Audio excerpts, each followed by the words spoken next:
E aí, como é que estamos? Tudo bom? Não precisa de óculos para falar, não é verdade? Nesse vídeo eu queria falar com você a respeito de uma coisa que provavelmente você já se perguntou de maneira direta ou indireta, que é até onde vai a possibilidade do treino do adestramento de cães, ou seja, o que é possível alcançar e as perguntas que englobam essa pergunta central, que é, uma vez adestrado, nunca mais preciso me preocupar? Se eu fiz um processo de adestramento completo, ou seja, aquilo que o adestrador propõe como começo, meio e fim, será que então, ao alcançar o fim desse adestramento, nunca mais eu vou precisar de ajuda de um adestrador? E mais ainda, uma vez que eu treinei, será que eu treinei tudo o que precisava? Temos uma pergunta-chave aqui, não é verdade? Como é que você sabe que treinou tudo o que precisava? Como é que você sabe que treinou com o seu cão todas as competências e habilidades sociais que ele precisa para viver nesse nosso mundo humano que é muito doido? Você está vivendo bem nesse nosso mundo humano muito doido? Eu te pergunto. Escreva aí nos comentários. Vamos lá, eu vou contextualizar para você e aí você pensa a respeito disso aí depois na sua conjuntura. A ideia desse vídeo teve início numa conversa que eu tive com uma das adestradoras do meu time, que é a Monique, que está lá dando suporte junto comigo para os alunos de todas as turmas, inclusive do clube de... Aproveita, antes de falar sobre o tema, deixa eu aproveitar e falar sobre isso, depois você pula aí se quiser, tá? Avança um pouquinho aí o vídeo, mas, cara, o clube de membros tem uma condição especial para você poder participar das mentorias ao vivo, junto comigo e com a Monique, inclusive. A gente faz lives aos sábados pela manhã, não todos os sábados, tá ocorrendo com uma média quinzenal, e, cara, uma oportunidade de você tanto ter acompanhamento no grupo de alunos, qual que é a diferença do grupo de alunos dos cursos, quem comprou um curso e quem está no clube de membros? É que a galera do curso, por ter investido um valor substancialmente mais alto, tem o suporte realmente diário ali, entendeu? Então a gente consegue, de fato, dedicar um bloco de tempo, tanto eu quanto a Monique, do nosso dia para responder 100% das dúvidas e analisar 100% dos vídeos. O pessoal que está no clube de membros também tem atenção, mas não necessariamente vai ser todo dia. Dia sim, já não. Via de regra não passa mais do que 24 horas, 36 horas sem resposta. Ou seja, não é uma diferença tão grande assim em relação à qualidade do suporte comparado com o valor que é investido, né? O curso é mais caro porque ele tem uma série de elementos complementares que justificam que seja mais caro. Então, e aproveitar também para te falar que agora tem umas novidades aqui no canal, você já deve ter visto, tem uma série de cortes que são trechos de mentorias, aulas, etc, que eu fiz ao vivo e ficou disponível para todo mundo. Até não estar mais disponível, estando somente disponível para membros Premium ou Super Premium. Então, algumas dessas lives, não todas, obviamente, são cortadas e colocados trechinhos aqui para você pensar e de repente alguma delas vai fazer sentido para você, se não puder, porque eu acho muito pouco provável, investir na assinatura, pelo menos a assinatura Premium, que é R$24 por mês, 25, alguma coisa assim, tá? Então tem isso. E aí agora eu tô colocando uns cortes também de trechinhos de aulas que estão disponíveis para assinantes Premium e Super Premium. Cara, pô, você vê aí, né, cara, pô, essa aula aqui pelo menos vale a pena. Porque, cara, uma parada importante do YouTube, e isso não dá pra tirar o mérito da plataforma, posso falar muito mal do YouTube, mas isso aqui é realmente muito funcional. Cara, você tem uma oportunidade gigante de entender um pouco mais a fundo o que existe de exclusivo para quem investe no crescimento do canal, sacou? E são vídeos que estão bonificados, né, em módulos bônus para todos os alunos. Então, de repente, você não consegue comprar o curso, mas consegue fazer um investimento de R$ 39,99 uma vez, e aí você assiste, maratona aí tudo que você puder, que te dá acesso mensal, né? Então, enfim, depois você se inscreva no canal e ative as notificações para você receber todos os vídeos aí. Ou pelo menos tentar receber, porque o YouTube não manda. E eu sei que não manda, porque eu estou inscrito no meu próprio canal com uma conta fantasma e não recebo notificações. Nossa! Enfim, então essa conversa ela surgiu com a Monique, que a gente estava falando sobre o adestramento do Zezinho dela, que é um Border Collie. Você já deve ter visto os vídeos de Border Collie aqui do canal. Num deles eu explico a coisa do contato visual. Se eu lembrar qual deles é pelo título, eu coloco aí na descrição. Se eu não lembrar, depois eu vou deixar pelo menos a playlist para você assistir todos os vídeos de Border, se fizer sentido para você. E o contato visual costuma ser uma parada meio incômoda, que eleva a tensão, né? Que deixa o cachorro mais em estado de alerta.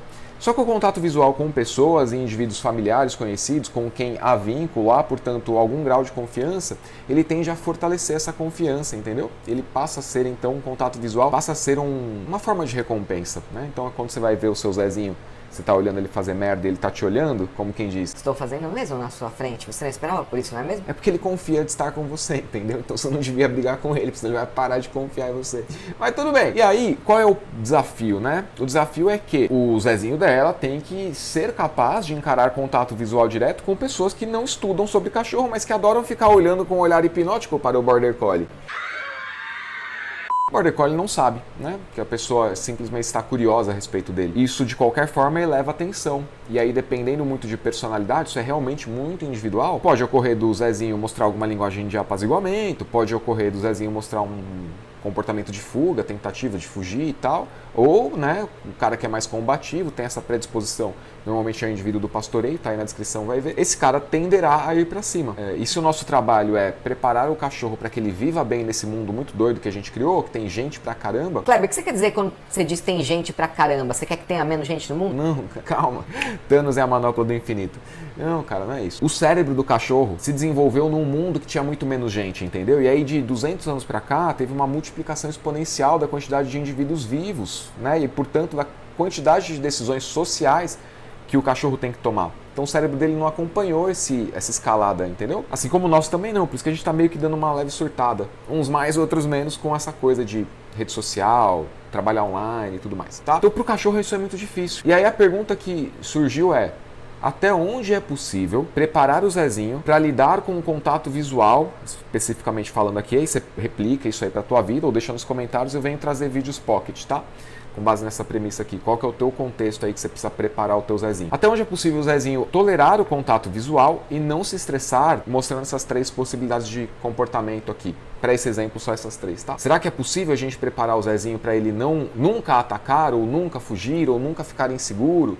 Será que a gente consegue, com adestramento, deixar o Zezinho emocionalmente muito resiliente para lidar com situações completamente inesperadas? Vou te dar um outro exemplo antes de responder. E até porque esse exemplo também te diz muito sobre o que é o trabalho de adestramento ou o que deveria ser o trabalho de adestramento. Mas eu estava andando com a Wendy lá, no bairro que meus pais moram e tal. 8 horas da manhã, minha alma normalmente não está no corpo ainda a essa hora da manhã, então eu vou meio sonâmbulo assim fazer as coisas. E eu estava andando e aí um morador de rua, ou como os politicamente muito educados querem dizer, o sujeito em condição de rua, foi mal aí, você não teve infância e não jogou futebol com os catadores de papelão que dormiam na rua e agora você é uma pessoa muito politizada que quer cagar regra na cabeça das pessoas. Enfim, então esse morador de rua, ele, sei lá, cara, provavelmente estava, sei lá, não no seu juízo mental mais adequado, ele tipo simulou uma voadora na direção da Wendy. E cara, a Wendy tem uma personalidade combativa. Então na iminência de perigo, se ela tiver algum controle, ela vai pra cima. Olha que curioso. Se ela tiver algum controle, ela vai pra cima. Se ela não tiver controle, ela paralisa, né? E nesse contexto em que houve uma distância, então ela viu o indivíduo,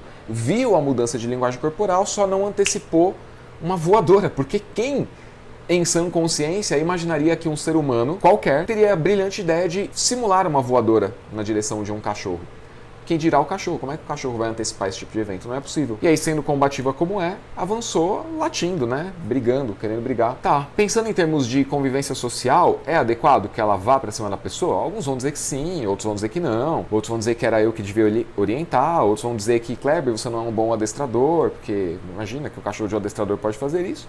Então a gente já começa a ter uma divergência nas opiniões, aqui temos 4. Mas sendo muito pragmático, cara, hoje, Kleber, hoje falando, existe um limite do que o cachorro consegue tolerar na vida normal. Porque eu, como falei, eu não estava com a minha alma no corpo. Então a minha resposta, ela foi chegar, sei lá, 15, 20 minutos depois, sabe? Minha resposta de pronto, assim, muito lerdo mesmo, muito...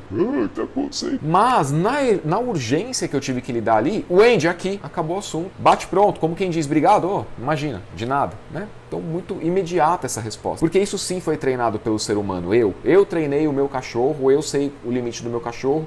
E eu sei que poucos serão os cachorros que vão saber lidar com isso, buscando o ser humano, como uma resposta intuitiva, automática. Ainda mais um cão que passou por histórico de punição. Como eu tive que submeter ao Andy a aplicação de punição quando fui estudar lá atrás como é que treina cachorro agressivo, né? Você não sabe dessa história, depois você vai ver em alguma live, eu só vou resumir pra você. Eu era servidor público e a Wendy começou a manifestar agressividade. Aí eu tive que lidar com isso. Aí eu fui nos grandes gurus. E aí a sugestão, via de regra, era aplicar punição.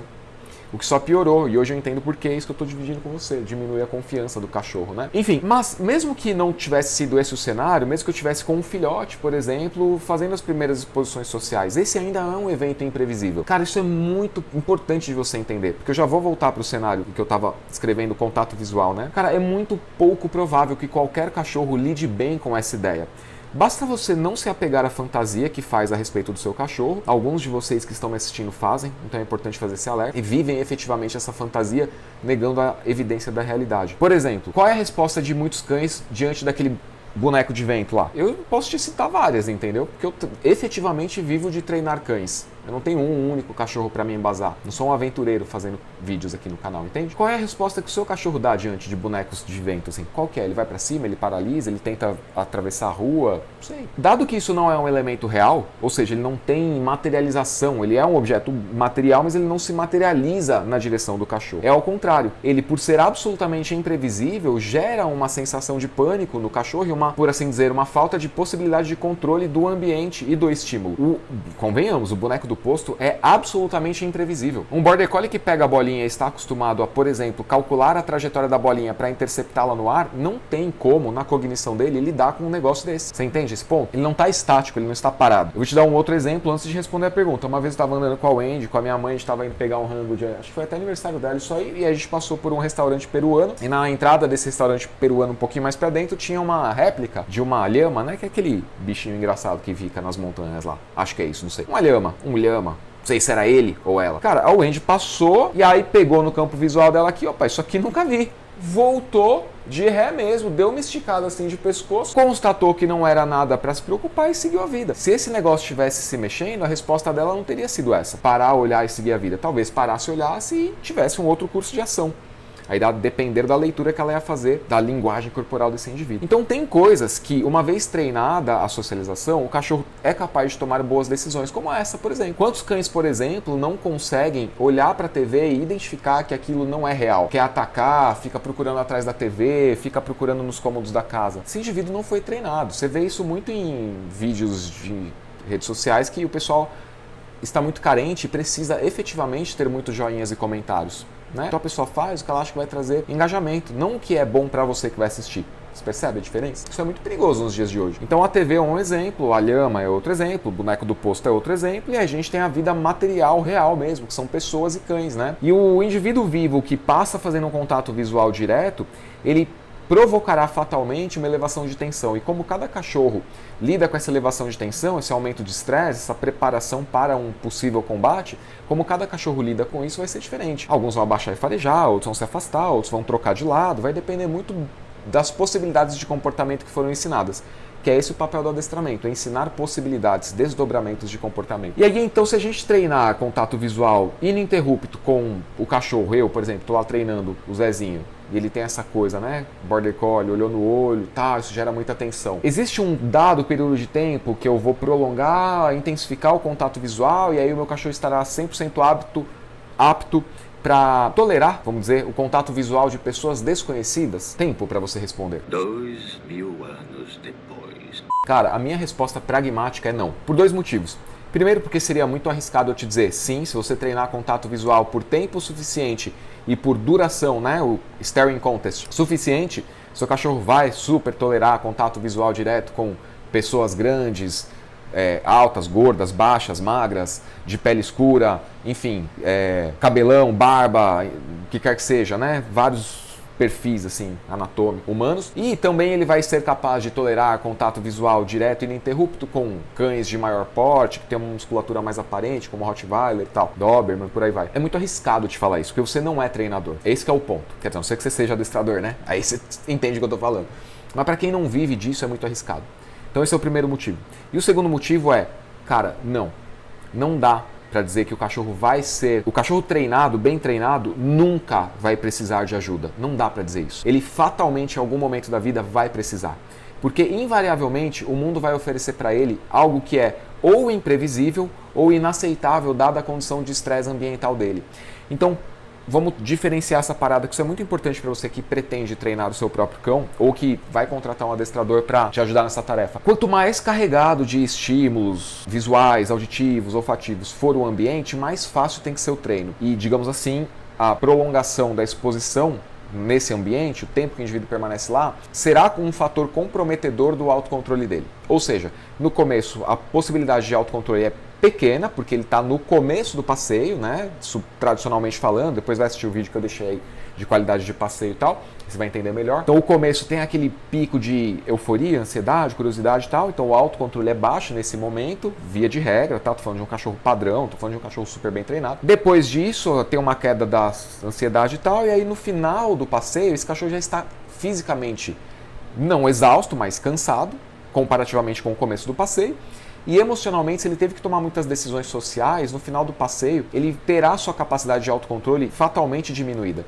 E se acontece um evento desse no final do passeio, a capacidade do cachorro gerir esse estímulo ignorando vai ser mais difícil. É só você pensar em você mesmo, quando você trabalhou o dia inteiro e pegou trânsito às 11h30 da noite porque, sei lá, a cidade ficou alagada. Tua capacidade de autocontrole nesse momento está muito reduzida, se é que ela existe, entende? Então, com todo bicho vivo é assim. Portanto, quanto maior a incidência de estímulos estressores, menor a capacidade do indivíduo de se autocontrolar. O que quer dizer que o treino que a gente fez com esse cachorro vai alcançar a capacidade dele de gerir toda essa informação, né, e mostrar que é capaz de, pelo menos, ignorar. E aí entra um ponto muito específico dessa questão. Se for altamente estressante e imprevisível, aí você vai ter uma resposta como essa da Wendy, que eu mencionei, que foi para cima e precisou de orientação. E no caso da Monique, que é o treino que estamos fazendo para evitar exatamente encarar, né, que o cachorro dá todos os sinais, nunca é do nada. Mexe a orelha, ele já a Wendy já me mostrou que viu essa pessoa, né? E por isso que eu estava atento, mesmo sem estar com a alma no corpo ainda. Porque ela já me deu os sinais, entendeu? E o Zezinho da Monique também, então mexe a orelhinha, né? Deixa o corpo mais pronto para uma linguagem corporal combativa, vulgo agressividade. E aí você tem gatilhos para tirar, você tem treinamento para tirar, enfim, você tem uma série de possibilidades aí. Só que, sendo altamente estressante e imprevisível, esse cachorro vai precisar de ajuda. E aí que entra um fator muito importante de você entender. Tem vídeo aqui no canal também, uma live completa falando sobre treino de cães de assistência. Vai assistir, tá? Para assinante Super Premium. Assina aí, é R$ 39,99. Você tem uma série de outros conteúdos. Aliás, todos os conteúdos para assinantes Premium estão liberados no canal. Você vai lá conseguir assistir tudo, tem playlist e tal. Essa possibilidade existe com os cães mais bem treinados do mundo, que são os cães de assistência, que são os cães de trabalho. Esses cães estão sujeitos a erro. Por que eles estão sujeitos a erro?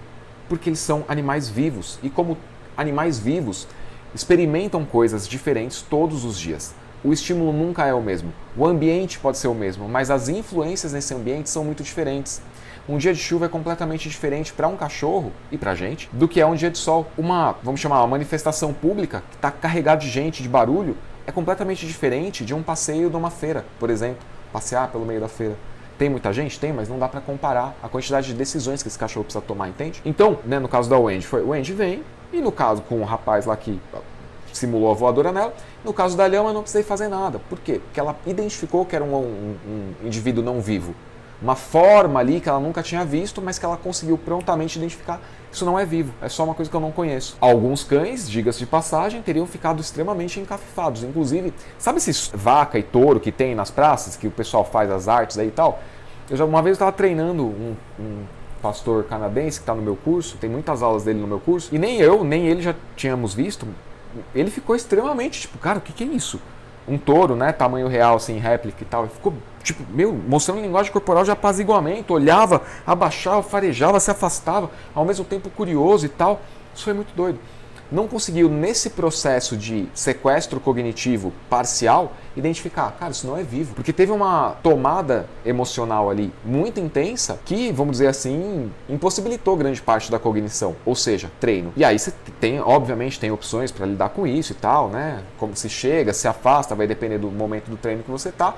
Mas se você vai se aproximar ou se afastar, depende muito do que você construiu com esse cachorro. Mas sozinho ele não ia saber lidar com isso. Você entende? Assim como esse Zezinho que eu tô mencionando da Monique, está sendo preparado para aguentar o máximo de estresse possível, que o contato visual prolongado e mais, né, um andando na direção do outro, o Zezinho andando na direção da pessoa que vem de frente. Isso não só é o contato visual, que para o cachorro com um ser vivo não conhecido já tem uma denotação de possível conflito, como também a decisão, o tempo de decisão, ele se encurta, ele é encurtado, porque o cara está se aproximando de mim, então a minha decisão ela tem que ser mais rápida, entende? Beleza, dito isso então, eu expliquei tudo que eu acho que era importante a respeito disso, espero que você tenha curtido o vídeo. A resposta para as perguntas do começo do vídeo. Cara, invariavelmente é importante demais que você seja o treinador do seu cachorro. Porque se você não conhece o processo de treinamento pelo qual o seu cachorro passou, numa situação dessas, você é a pessoa que tem que tirar o seu cachorro daquela situação. Você é a pessoa que tem que orientar esse cachorro para tomar a decisão cognitiva, consciente, ativa de voltar para você. Ao invés de deixar o seu cachorro decidir por conta própria, porque normalmente as decisões dos nossos cães, nesse mundo muito doido, são as piores decisões possíveis, que serviriam naquele ambiente lá atrás, 30 mil anos atrás, 150 mil anos atrás, no qual esses animais foram criados, que tinha muito menos gente, muito menos quantidade de estímulos para administrar, pelo menos estímulos vivos. no ambiente, presentes, visuais, né? Então é você que tem que ser essa pessoa.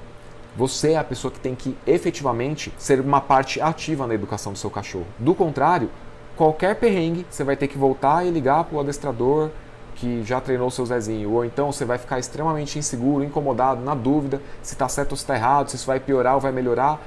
E eu diria que o pior cenário possível para quem não tem ajuda, não tem um acompanhamento, não estuda efetivamente, não é parte ativa da educação do seu cão, é essa situação de, cara, será que isso vai piorar? Será que isso começou aquele dia que aconteceu tal coisa? Cara, viver dessa forma, queria que você comentasse se você é essa pessoa que vive dessa forma, como é que você consegue? E aí, para concluir então, existe sim a possibilidade de você ter que intervir, atuar, orientar o seu cachorro. O treinamento não é para que nada de errado nunca aconteça, porque isso é impossível. Nada de errado jamais vai acontecer com o seu cachorro, até pelo que eu estava falando do treino de cães de assistência. Se eles podem passar por uma necessidade de ter o adestrador de volta para ajudar em alguma situação que aconteceu, imprevisível normalmente, se esses cães de trabalho e tal precisarão provavelmente no futuro, por que é que o seu cachorro não vai precisar? O papel do adestramento então nessa conjuntura é aumentar a capacidade do seu cachorro de lidar com o máximo possível ao longo da vida, pelo maior tempo possível, para que só lá na frente, né, velhinho, já cansado, já com pouca paciência, seu cachorro comece a precisar de muitas intervenções, entende? Para que no dia a dia você não precise ficar toda Zezinho aqui, Zezinho senta, Zezinho não sei o quê. Não, cara, não faça isso. O adestramento tem que ser um processo que dá a condição para o seu cachorro tomar decisões, escolher efetivamente entre o que é bom para ele e o que é, né, pode provavelmente ser ruim para ele, entre o que traz recompensa para ele da maneira menos estressante possível e o que pode ser, vamos dizer assim,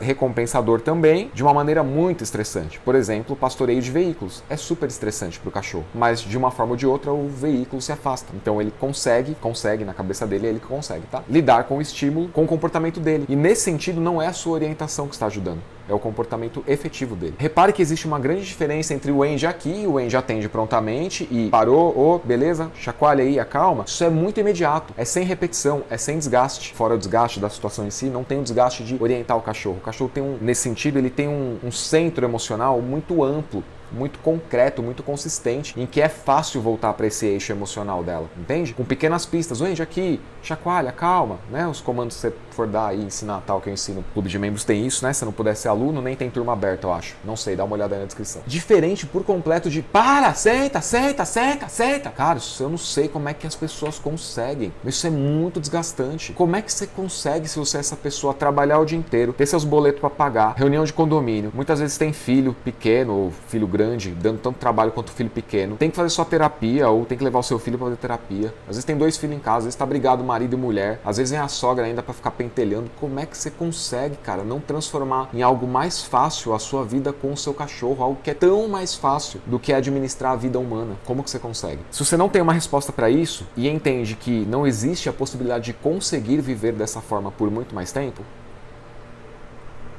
link aí na descrição, seja membro, tá bom? Ou então venha, se tiver turma aberta aí vai estar na descrição também.